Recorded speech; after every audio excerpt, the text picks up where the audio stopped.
So I just talked for much longer than I was expecting to about the NFL this week. So after you watch this video, go check that one out. It'll be an extended one. But right now, I want to talk about NC State and Wake Forest from last night.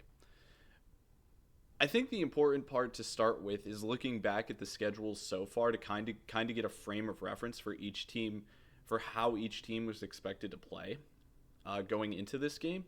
And I have to say, I was very impressed with how Wake Forest played in this game because I felt that NC State would run away with this one.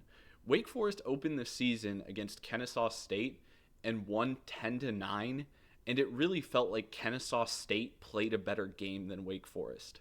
But it seems that getting a few more weeks into action, they beat an FCS school in week 2, and then this game last night occurs, and they lose by 10 to NC State.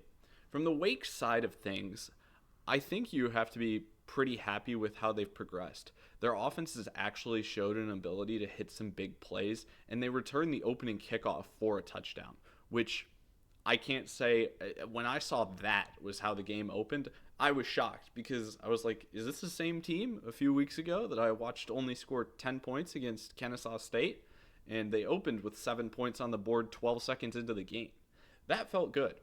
On the other side, NC State's had an interesting start.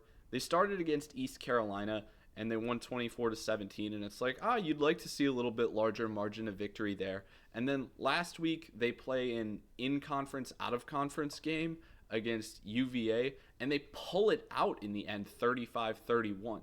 I remember watching that game on the bottom ticker and being like, oh wow, NC State got back into it. I was thinking those teams would be relatively even, so seeing that they played a 4-point ball game, I was like, okay, that makes sense.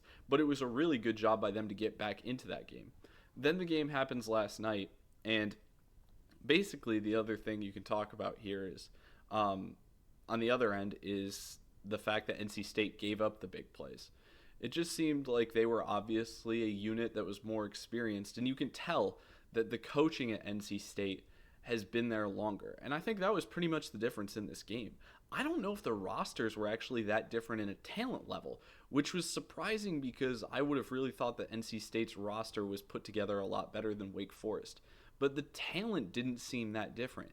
It seemed to be the, I would say, tenure of the coaches that had the biggest impact. And coming down to it, I mean, you look at the difference in the ball game. It was a 10-point ball game. Wake Forest takes it, or Wake Forest turns the ball over 2 times, and they lose by 10. One of those being a pick 6, which if that doesn't happen, that's 7 points off the board for NC State, and that possession could have ended up in points for Wake. So those turnovers kind of cost them, and it's just the way the game went. I think though, as a Wake Forest fan, you can actually come away from this game feeling pretty good, because I have to imagine with a new coaching staff, from an outsider's perspective, as a Florida State fan, I guess, that looking at other teams in the conference, I thought Wake was going to have a really bad year. And this game, even though they lost, gave me confidence to say, oh no, they could win a few games in this conference this year. They just obviously need to play cleaner football. So if you're a Wake fan, I'd feel good about your young coach in terms of with the program. On the other side, NC State, you're just finding a way to win. 3 games in a row, you haven't played an FCS school yet, and you've just found a way to win all 3. If you keep doing that all season, then you could compete for this conference. So honestly, came out of this game feeling pretty good about both schools.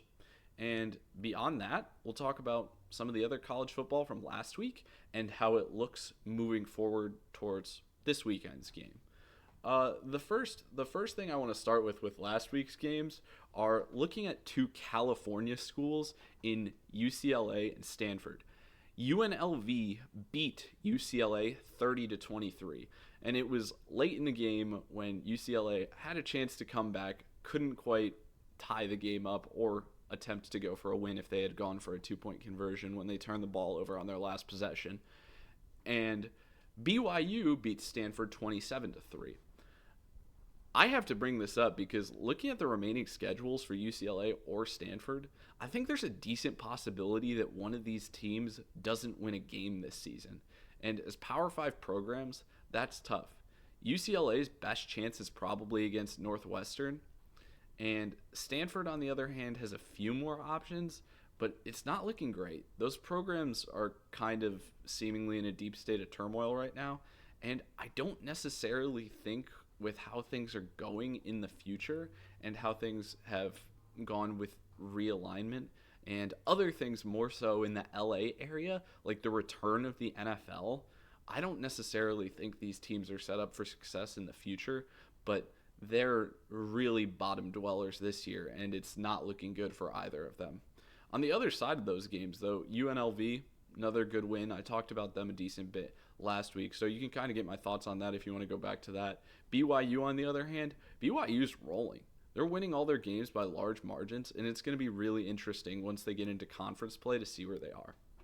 Then the next thing I want to talk about is basically just kind of this really weird thing that's happening where we've got a bunch of top 25 teams playing teams that they should just absolutely destroy, but a number of them are annihilating them by margins that seem ridiculous nowadays.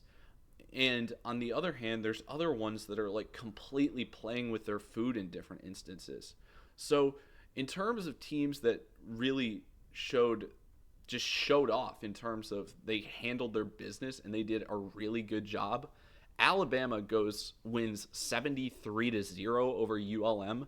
That is still an FBS program, so 70 against an FBS program is incredible. Louisiana Monroe, I've said this in the past, I think that's probably one of the most poorly run FBS football programs, but it still is an FBS football program.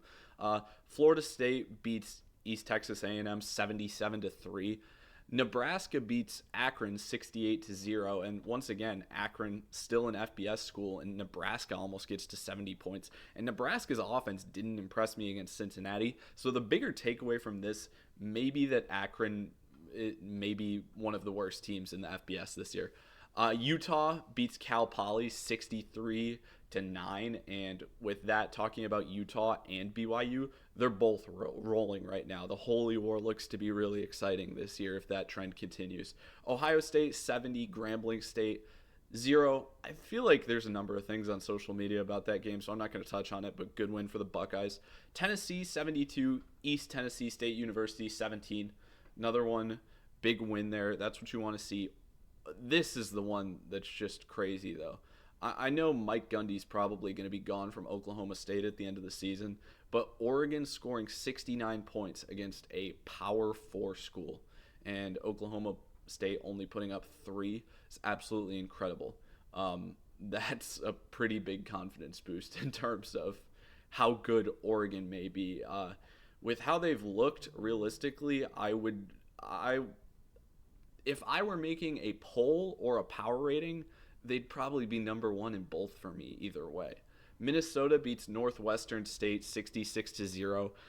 Minnesota played UB, which Buffalo, so I paid attention to that game, their opening game of the season, and they didn't look too great. So Northwestern State may just be terrible, but this is really rough for Northwestern State just because of the fact that they've scheduled back-to-back Power 4 games because they've got Cincinnati next week. So that would be pretty tough to take a beating like that 2 weeks in a row. So pay attention to that, even though it's not important at all. It's just a psychological wow on the athletic director's part to choose at Northwestern State to play 2 Power 4 teams in a row as an FCS school.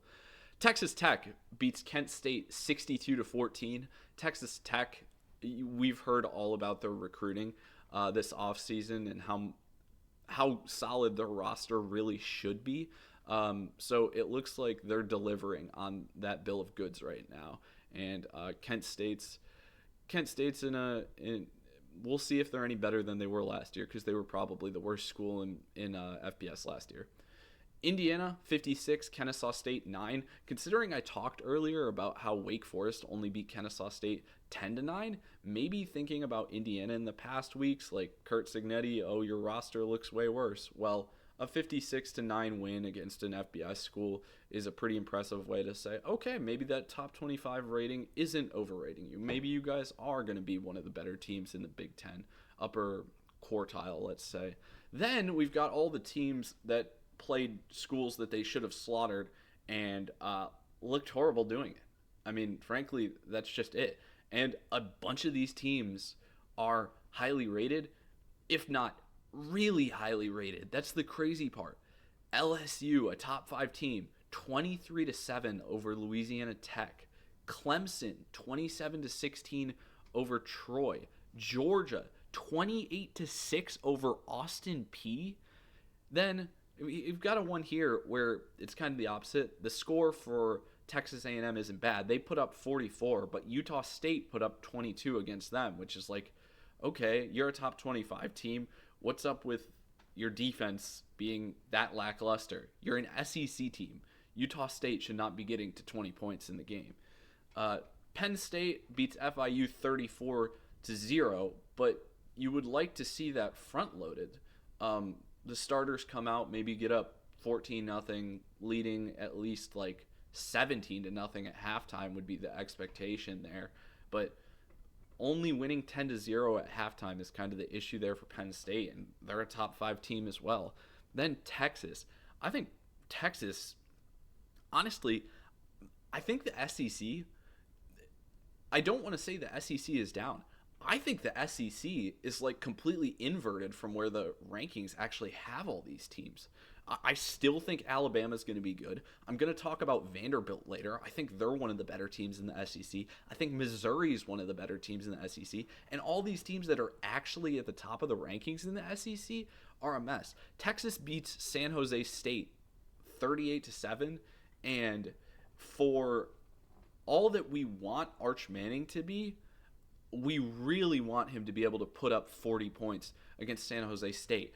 And I think I may have said this when I was talking about what happened in the Texas-Ohio State game for week 1, but that was just so... Texas's offense is really questionable. For Steve Sarkisian being the offensive guru he is, I am really concerned. And I said this before too. For all the recruiting prowess that Texas has, I've just been so disappointed with their receivers across the board in recent years. I feel like I hear so much about how talented their receivers are, and I don't feel like they show up in the biggest moments. South Carolina, lastly, beats South Carolina State 38-10. It's just like another one where if you look into that game, there's even more weird statistics of how they got to 38 points, and it was just like you should be winning that by more. All of these rankings are, if these results don't end up being aberrations, and these are actually what the teams play like LSU being a top 5 team right now is insane. And I'm going to talk about Florida in a second, but who knows? What in the world do people think if Florida goes in there Saturday night and beats LSU? But we'll get to that in a second. So that's kind of the big picture of these schools that should either be beating these teams like handedly. They should be beating these teams handedly, but some of them are doing A++ work, and some of them are doing D- work. And there all these teams that are like either top 25 or fringe top 25 teams just being on such different trajectories. It's so interesting, and we have to see if it holds. Because like, I can't believe that I'm talking about LSU, Clemson, Georgia, Texas A&M, Penn State, Texas, and South Carolina, and really questioning the quality of these teams. Like, I think they're I think they all could potentially be a lot worse than we actually think. But I think a few of them will come out of this pack and end up still being good teams. And obviously, you're probably going to want to bet on the ones that are most consistent with Georgia and Kirby Smart. And maybe Clemson and Dabo or Penn State, but it's just like, it's so weird to see these results where these teams should be killing these other teams. And the other thing is, this 10-0 thing at halftime for Penn State against FIU, it really goes into the thought process of why people have a hard time looking at James Franklin and saying he's an excellent coach. It's just like, these things against these bad teams, you should be beating them by more.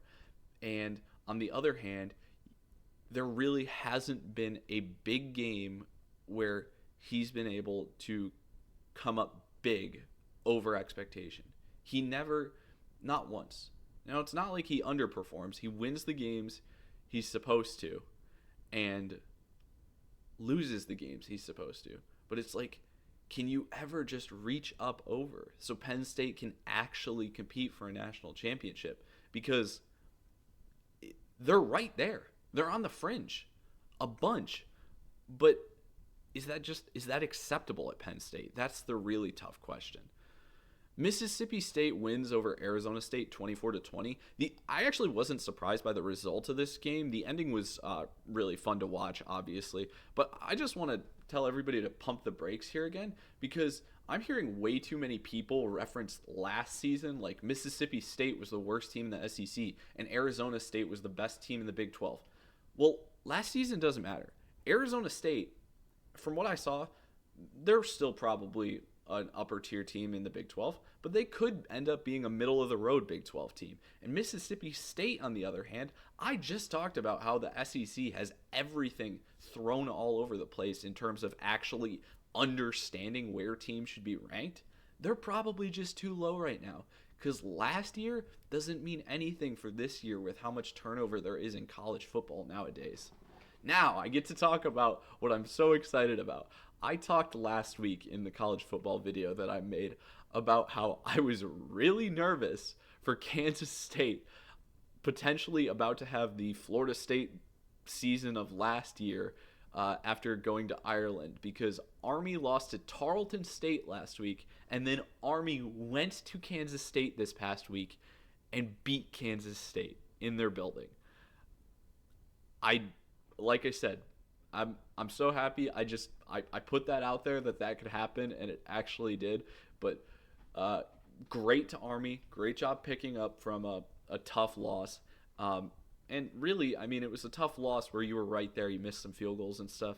But Kansas State, really, really tough from where they were projected to be before the season. And I understand that as a Florida State fan with the season we had last year. So, now we can finally get to it. The University of Florida lost to the University of South Florida. Now, they did plenty of embarrassing things. You can talk about all that. But let's just talk about the fact that USF is 2-0 with games against Boise State and Florida and going to Miami. Isn't it amazing that we have a top 25 matchup this week in USF going to Miami, and it gets a standard issue big window 4:30 p.m. Eastern CW kickoff. Just wild that we've got a top 25 matchup on the CW network, and that it's not even in like a normal college football time slot for a game of like significant importance. I don't know when's the last top 25 game I saw that wasn't kicking either in a primetime slot or noon or 3:30. That 4:30 slot is like reserved for, just games that are not expected to be close. And it's a top 25 matchup, which is tremendous. But the crazy thing here is I talked about JMU last week after JMU had a weeknight game that they really could be competing for the college football playoff. Well, now I've got to say, this is going to be very tough. The needle they could thread here, theoretically, is if JMU won out, because I expect them to be a good G5 team, they could potentially hope to get a second team in the college football playoff from the G5 if we get a lot of cannibalization of the larger conferences where there's just a bunch of losses and only 3 get sent from the SEC, 3 get sent from the Big 10, 2 and 2 from the ACC and the Big 12, something like that, and you get 2 G5 teams in. That's the one way I could see it happening.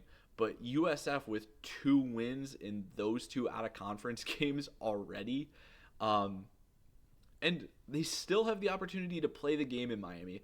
I would expect Miami to win big, but they do have the opportunity, and even if they get beat largely, you're going to have a tough time going against the resume that USF has for a G5 team. I guess maybe the next one, though, the next game I talk about could have something to say with it. Because I would never expect the team from the MAC to be the G5 team in the college football playoff, but Ohio beat West Virginia 17-10. I know Ohio is going to be a good team in the MAC. Really expect them to be in the MAC conference championship game, but this is a game that West Virginia just can't lose. I know Rich Rod is just getting back there, and you got to get things underway, but that's a really tough loss to only put up 10 points on the road at Ohio. Baylor beats SMU 48-45. I don't know if there's much to take away from this game because I interpreted these teams as being pretty similar. One came out with the victory. On the other hand, though, I do want to say I don't actually expect either of these teams to be college football playoff contenders this season. I know SMU got in last year, and Baylor's season has started off all right with that win in a competitive game with Auburn, but I'd expect that these teams will be just a tier below the upper part of their leagues. So kind of the takeaway is there that they are pretty similar teams, so it'll give us a good stacking up point later in the year. Syracuse beats UConn 27-20. I talked about how I liked how Syracuse played and later in the game against Tennessee, and that gave me some confidence about the rest of their season.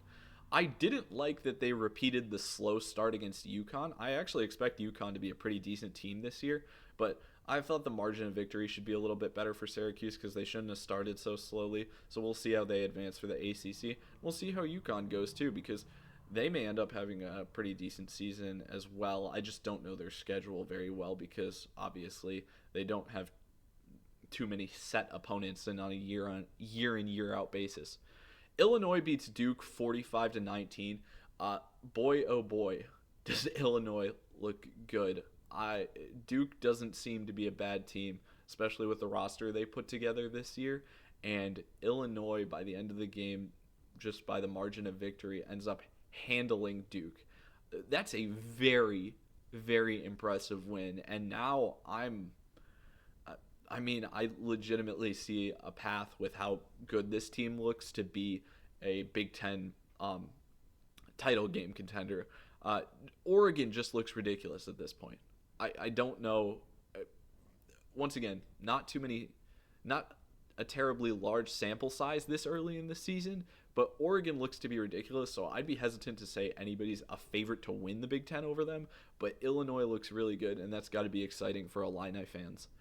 Iowa State 16 over Iowa 13. So I got this right. So I've been picking games each week, basically.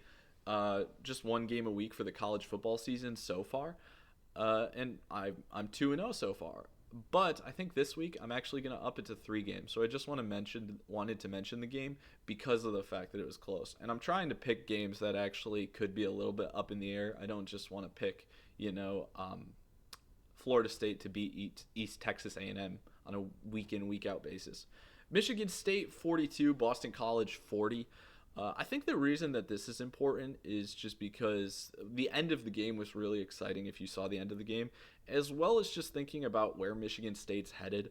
I'm really interested to see if they can get back and become a competitor in the Big Ten, because I don't know a ton about the program as a whole. I know that they've got tons of graduates, and obviously the Michigan game is huge every time they play, but I'd really like to see if they can get back to where they were about a decade ago now, where they were just in the top 10, it felt like, for a number of years consecutively there, and hoping they don't fall off a cliff for an extended period of time, because I think that in-state rivalry between those Michigan schools is exciting, and this is a good out-of-conference win for them in a tough game they played against Boston College. I don't know where Boston College really, what level of a Big Ten school compares. It's probably mid to lower level, but we'll see if Michigan State can get back on track. Vanderbilt is 100%. They win 44-20 over Virginia Tech. I can't believe Vanderbilt had a more impressive win against Virginia Tech than South Carolina did. South Carolina had so many expectations coming into the season, and Vanderbilt has turned their program around in this kind of rolling 2-year period to a point where I legitimately think that they're they're going to be one of the better teams in the SEC this year. I don't think they're going to be in the conference title game, but I think they're going to be pretty good. And Virginia Tech, on the other hand, they're really in a tough spot because they gave it to themselves, scheduling 2 SEC opponents right out of the gate. They didn't get blown out in either game, but it's also never fun to start 0-2. So with that, we can talk about some of the games in Week 3. Week 3, first one we got one on Friday night that I think is important. I'm very interested to see what happens in Colorado at Houston because of the fact that Deion Sanders has decided to go with this. I'm going to call him the third string quarterback because the other 2 quarterbacks in the room were such large names coming in. It's crazy that this guy has won the job. If he actually starts Friday night, and I don't even know if Deion confirmed it. It just seemed like he was leaning in that direction. If he starts Friday night, I will be shocked because of the fact that just the other guys had so much talk about him, and this guy obviously must have really been impressing to be able to take over this job in Week 3. Next game, Wisconsin at Bama. I just got to be honest. I think Bama's going to absolutely destroy Wisconsin. I don't think they're over the Florida State loss yet. I still think they have a ton of talent on their roster, and I think that kicked them into high gear. I don't even necessarily think they played a poor game against Florida State. I just think people are going to realize, those were both 2 really good teams, and the home team was able to come out with a 2-touchdown victory, which isn't really shocking in college football. Next, Clemson at Georgia Tech. This is the first game I'm going to pick. I think Clemson's bad. I think that Clemson and LSU game really messed up perspectives. I kind of said this in the review of the Clemson LSU game. I don't know if I directly stated well enough that I was questioning LSU a bit. I was questioning them at least. Like, I think it was good, but I'm questioning it. On the other hand, Clemson, I was just like downright, that was bad. No, after seeing the LSU Louisiana Tech score, I'm convinced that both teams were overrated. And because of that, I'm going to pick Georgia Tech to beat Clemson as the first game I pick this week. And by the way, I'm picking 3 games, and I expect them all to be, in terms of rankings, AP poll rankings, I think they're all going to be considered upsets. Next, I got Oregon at Northwestern I want to talk about, just because Northwestern went to Tulane and got absolutely killed. If Oregon is as talented as we think, I can't even imagine being a Northwestern fan and going to this game against Oregon. I think this is going to be an absolute bloodbath as well. I think Oregon may be able to put up 60 points again against a Big Ten team this time, because I think Northwestern may be the worst team in the Big Ten. I don't have a lot of confidence in them. And that's not a pick because, like I said, it's not a close game. Oregon's probably favored by like 30 or something at least. Georgia at Tennessee. This is the next one.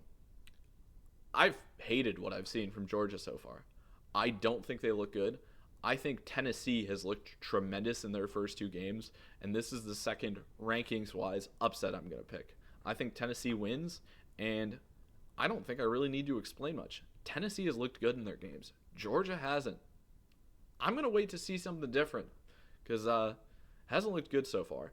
Next, Oregon State goes to Texas Tech this weekend. I just think this is going to be an interesting matchup because I expect Texas Tech to be a good team by the end of the year, thought of as a good team by the end of the year. And it's going to be interesting to see where those 2 Pac-2 teams end up, what level they're playing at in terms of Oregon State getting a good shot to get a good opponent on the road. Next, because I mentioned Virginia Tech starting in 0-2 and then the tragic loss they had a few years back against Old Dominion.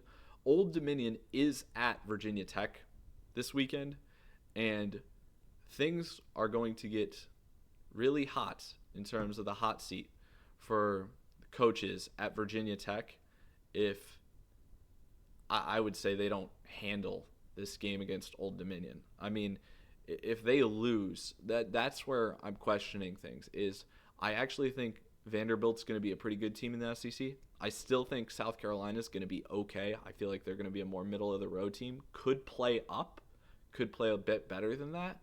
But because the sample sizes are so small, I can't rule out that Old Dominion may go to Virginia Tech this week and shock us again.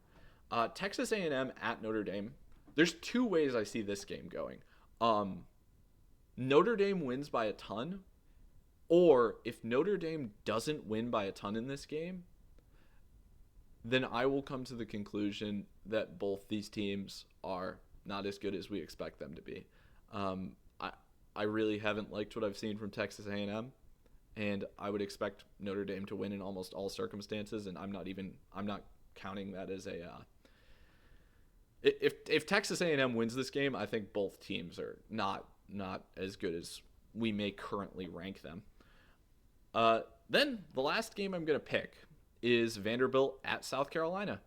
And even though I just said I think South Carolina is going to be okay, I think Vanderbilt's going to be better. And I think I've probably made that clear with what I've said so far.